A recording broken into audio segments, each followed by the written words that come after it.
Kita beralih ke Ogan Komering Ulu Timur. Pemirsa, Bupati Oku Timur Lanosin bersama istri memberikan hak suara pada pemilu 2024 di TPS 01 Desa Harjo Winangun, Kecamatan Belitang.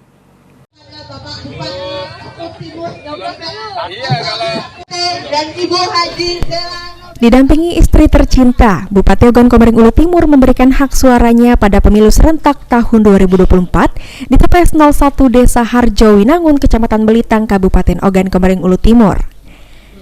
Bupati Oku Timur dan istri yang tiba di TPS sekira pukul 10.20 waktu Indonesia Barat tersebut disambut antusias oleh masyarakat.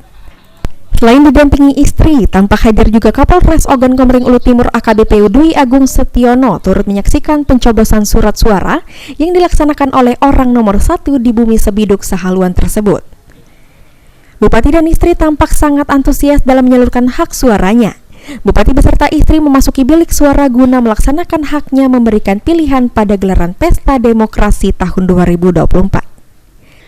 Ditemui usai memberikan hak suaranya, Bupati Ogan Komering Ulu Timur menyampaikan, menyalurkan hak suara pada Pesta Demokrasi ini merupakan hak setiap warga negara Indonesia. Dan pada hari ini dirinya juga melaksanakan haknya berpartisipasi memberikan hak suara di tempat pemungutan suara di desa tempat kelahirannya. Bupati Ogan Komering Ulu Timur menghimbau agar seluruh masyarakat tetap guyup dan rukun dalam pelaksanaan pemilu 2024 ini, khususnya di Kabupaten Ogan Komering Ulu Timur. Ya, alhamdulillah tadi setelah kunjungan ke TPS khusus, saya menyalurkan suara di TPS 001 Desa Harjo Winangun, Dusun Banjar. Ada himbauan untuk masyarakat Oku Timur, Pak Bupati?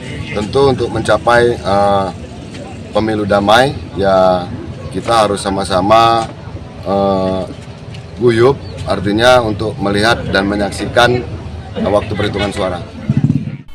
Elvan Jeffrey, PAL TV.